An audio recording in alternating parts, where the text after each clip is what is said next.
The second epistle of Peter, chapter 1, verses from 1 to 12. Simon Peter, a servant and an apostle of Jesus Christ, to them that have obtained like precious faith with us through the righteousness of God and our Savior Jesus Christ. Grace and peace be multiplied unto you through the knowledge of God and of Jesus our Lord, according as his divine power hath given unto us all things that pertain unto life and godliness, through the knowledge of him that hath called us to glory and virtue. So Simon Peter, he was a messenger of Jesus Christ who had been called by name during his earthly ministry. Even after the ascension of Jesus Christ into heaven, there was an apostle who was called by name, and that we know is Saul, who was later on called as Paul. Now here, Simon Peter is telling us that he is having like precious faith with us. That means there is no difference in the level of faith between an apostle who was called by Jesus Christ, who lived during the time of Christ, who saw all the miracles, who went out in the name of Jesus and performed many signs and wonders during the life of Jesus, and later on after the Holy Spirit came upon him during the feast of Pentecost. Even after that, he is telling here that you and I, to whom he is addressing this letter, he is having a precious faith which is not different from the faith that he himself was having. So this gives us a lot of encouragement, because many times we think that we do not have faith. Beloved brothers and sisters, how can we know whether we are having faith or not? We can know that we are having faith only through the assurance that is given to us by the word of God. This is not a feeling which comes and goes. Faith is given to us in our spirit man. And what is existing in our spirit man is seen only by the Holy Spirit. And it is through the Holy Spirit that these words are addressed to us, that we are having a faith which is similar to the faith of Simon Peter, who was a servant and an apostle of Jesus Christ. And this faith, it is not due to some emotions that come within us or some sincerity that we are experiencing towards God, which comes at a particular moment and leaves us at a particular time. But rather, this word is telling us that this faith has been given to us. It is something which is given to us. This is not something that we have achieved. And this faith has been given by God and our Savior Jesus Christ through the righteousness of God. We have received the faith by listening to the word of God, because faith comes by hearing and hearing by the word of God. And we received the word because of the righteousness of God. The righteousness of God permitted God to send his Son into this world. And after his Son ascended into heaven, by sending the Holy Spirit, and it is the Holy Spirit that speaks to us through the words that we are listening to in the gospel. And it is the Holy Spirit who gave us the faith. So it is not our achievement. It has got nothing to do with our performance. Faith has been given to us by God. That is what this word is telling us.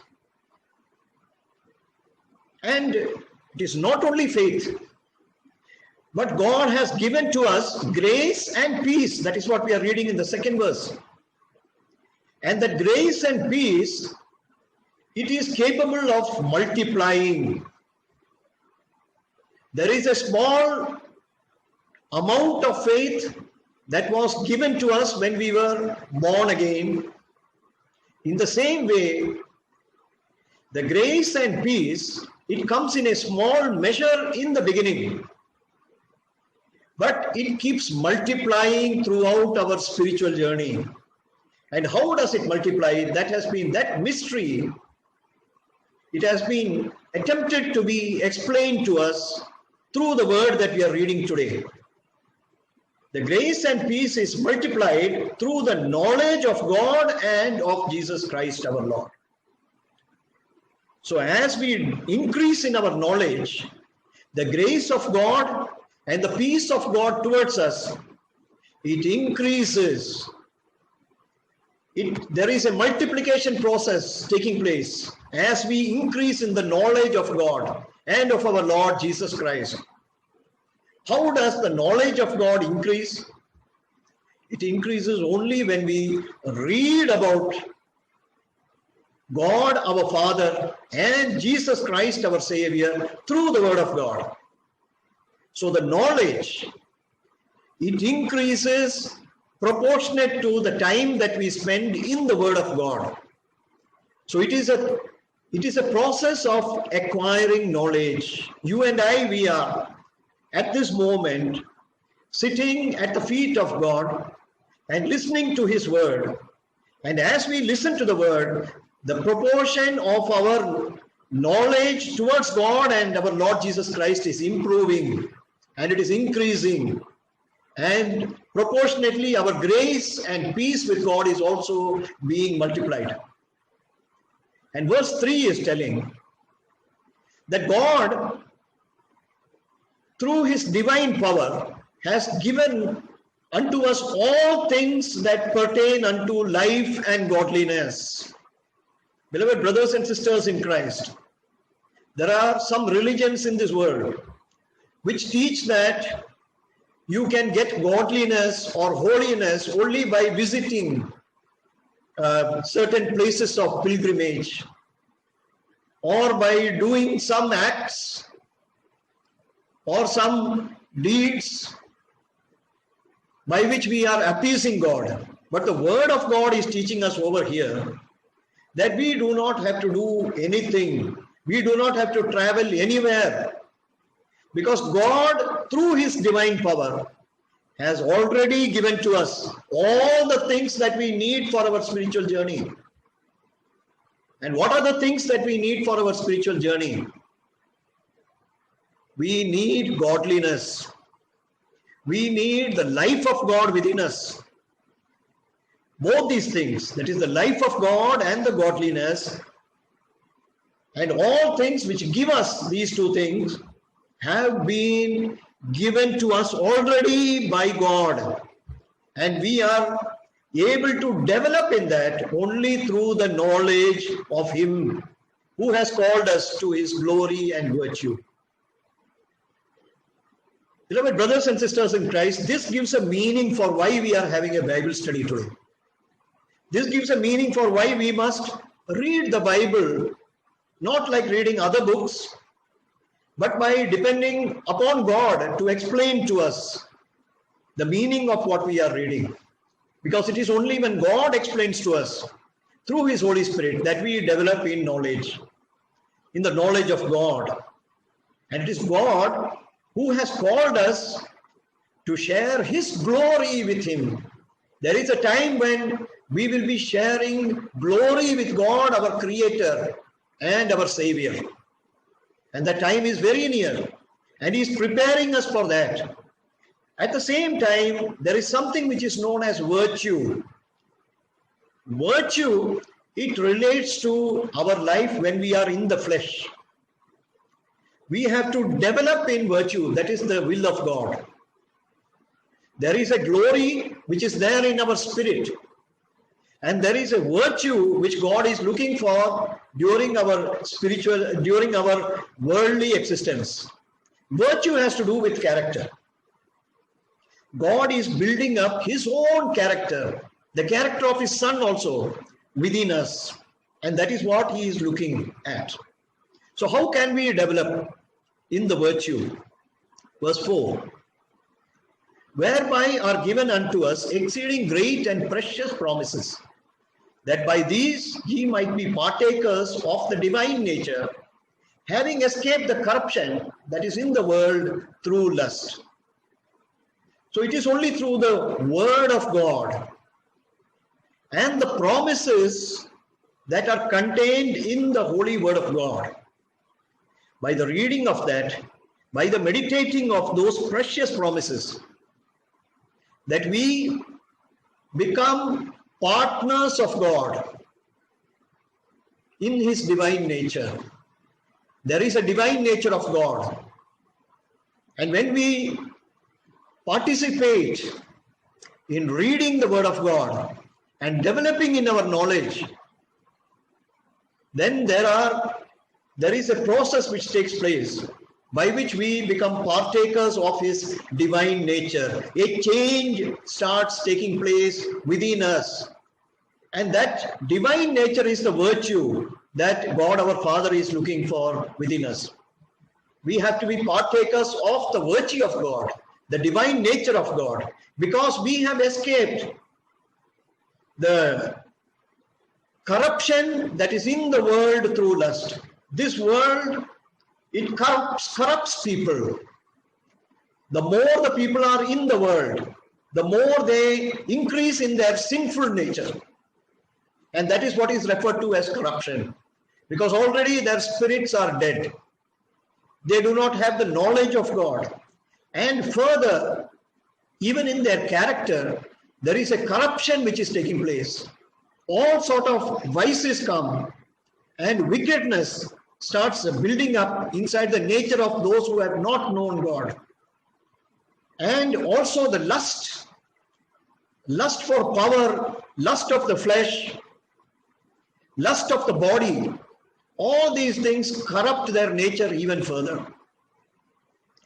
But God has not called us for that, because he has given us, and especially for us, he has given us very great and precious promises. That is the word of God. The heaven and earth shall pass away, but his word will never pass away. His word produces a change within us. His word produces God's own nature within us. Beloved brothers and sisters in Christ, I am speaking to you now from his word. Perhaps you may think that you have forgotten some of the things what I have taught you. But let me tell you this, that when you hear this word itself, a change is taking place in your character. A change is taking place in your nature, and you are sharing in the divine nature during the time that you are listening attentively to this word. And how does that change take place? And that has been given in a step-by-step process by the apostle. Let us read from verse 5. And besides this, giving all diligence, add to your faith virtue, and to your virtue knowledge, and to knowledge temperance, and to temperance patience, and to patience godliness, and to godliness brotherly kindness, and to brotherly kindness charity. For if these things be in you and abound, they make you that ye shall neither be barren nor unfruitful in the knowledge of our Lord Jesus Christ. So there is a step-by-step progress in our spiritual life. And the Apostle Peter has given us all those steps through which we have to go through. Faith has already been given to us by God.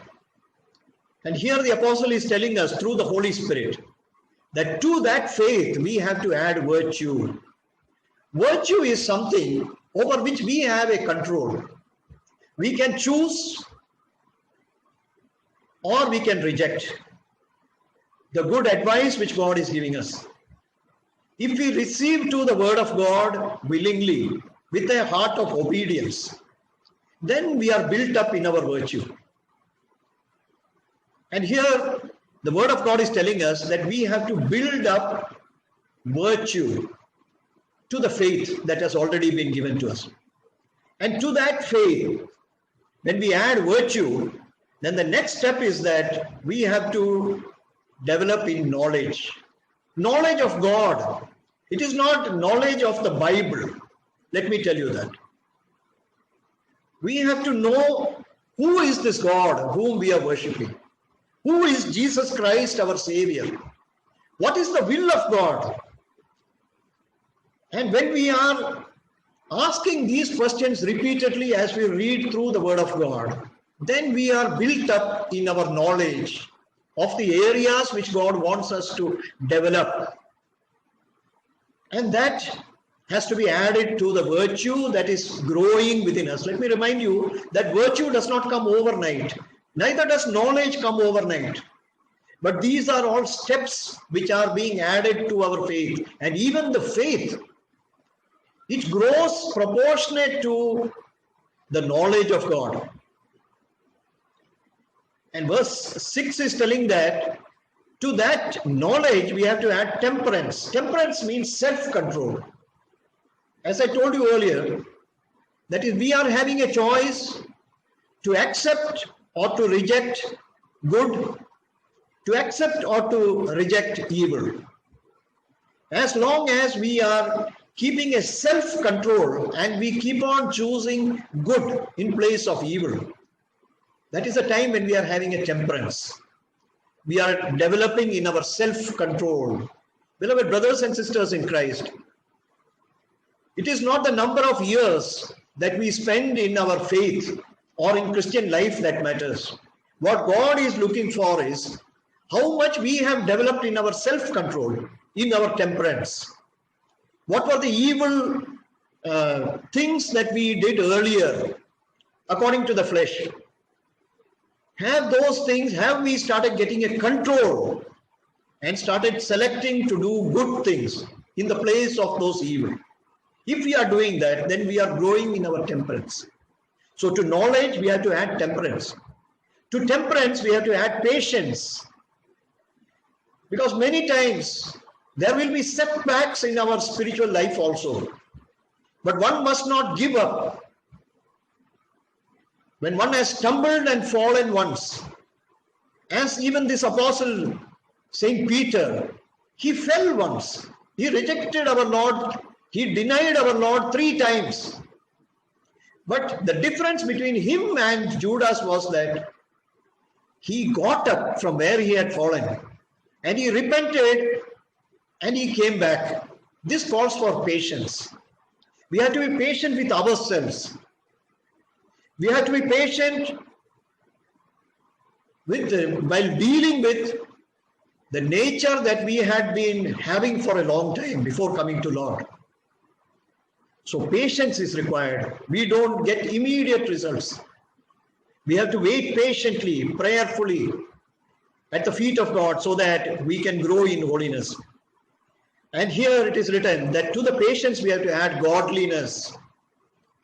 Godliness means a life of dedication to God. We dedicate our bodies. We dedicate our time. We dedicate all our possessions to God. And that is what is godliness. Our dealings with our fellow human beings must be godly. We must show the nature of God in our dealings. And that is the meaning of godliness. So to the patience, we have to bring our dealings in the attitude of godliness. And here it is written that to the godliness, we have to add brotherly kindness. We do not stop with just being godly. We do not just stop at being holy always. But we have to look around and see those who are in need of our help and extend our kindness to them. And this has to be done through charity. That is God's form of love. Charity is God's form of love. Charity does not expect any reward. Charity is selfless. And that is the way in which Jesus Christ loved us. And God is expecting that we deal with brotherly kindness in the attitude of charity.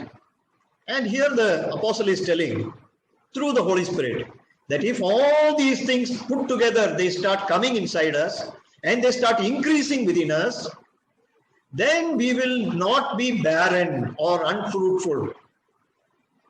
And we will increase even more in the knowledge of our Lord Jesus Christ. We have to use this attitude to increase in the knowledge of our Lord Jesus Christ. When we start adding all these qualities and virtues within us, then only we will start increasing in our knowledge of our Lord Jesus Christ. It is not simply by memorizing the Holy Bible that we come to a knowledge of the Lord Jesus Christ, but by developing in the virtues which the Lord has spoken to us through the Holy Spirit in the words that we read just now. Verse 9, but he that lacketh these things is blind and cannot see afar off, and hath forgotten that he was purged from his old sins. Wherefore, the rather, brethren, give diligence to make your calling and election sure. For if ye do these things, ye shall never fall. So, any person who is lacking in the Christian virtues which have been spoken about, the word of God is telling that he is blind. He is not able to look into the spiritual domain anymore. He cannot see beyond, let us say, the churches and the activities of the churches. He cannot see afar off. He cannot see into the spiritual realm where our Lord Jesus Christ is seated at the right hand of the Father. And one more thing is that is, this makes him to forget many times that he has been cleansed from his old sins. Only when a person is in the attitude of growing in his virtue, then he will keep in memory that his old sins have been forgotten by our God Jesus Christ, by our Father, and that we have been purified.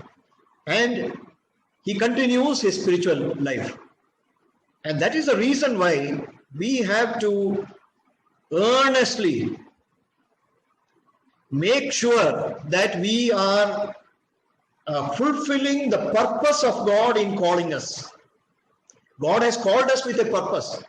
So we have to give a sincere attitude.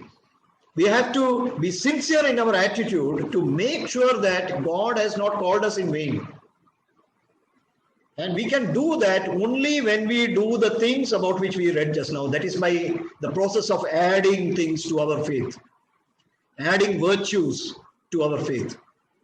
Verse 11 is telling, for so an entrance shall be ministered unto you abundantly into the everlasting kingdom of our Lord and Savior Jesus Christ. Only if we do these things, then only the path for entering into the everlasting kingdom of our Lord and Savior Jesus Christ will be kept ready for us. We are preparing the way to enter into the kingdom of our Lord and Savior Jesus Christ. If we follow these steps, then these steps will minister unto us. These steps will help us in a very great measure, abundantly, and it is sufficiently. It will minister to us so that we can enter into the everlasting kingdom of our Lord and Savior Jesus Christ. Verse 12 is telling, wherefore I will not be negligent to put you always in remembrance of these things, though ye know them and be established in the present truth. So St. Peter is telling that these things are not new. You may listen to many preachings in many other parts of the Word of God also. And you may listen to many sermons on these things. But St. Peter, through these words, is telling that he will not neglect to remind us constantly about these things, so that we will be established in the present truth, that is in the gospel. The gospel is the truth. That is the truth in which we believed. That is the first step that we took. To be established on that, to be built on that. That is the reason why St. Peter, he put us in remembrance of these things. Through these words, may our Lord Jesus Christ speak to us and change us in our spirit man through the power of the Holy Spirit. Amen. Let us pray. Heavenly Father, we thank you for giving us your word, O Lord. These are the precious promises that you have given us, Lord. And even as we were meditating on these words, we thank you, Lord, that you were building us up, O Lord. Lord, there are many steps still to go, Lord. It's a very long journey. But, O Lord, we thank you that you have given us the Holy Spirit as our companion to help us through the word, O Lord. Help us so that we spend more time at your feet, listening to your word, O Lord, and being ministered unto through the Holy Spirit, so that we can be built up in our virtues, O Lord, so that it's not only faith, O Lord, not only in godliness, O Lord, but also in the qualities of our character, that we shall be built up and have the nature of our Lord and Savior Jesus Christ. We thank you for blessing us, O Lord, and blessing all the listeners. In Jesus' name we pray. Amen.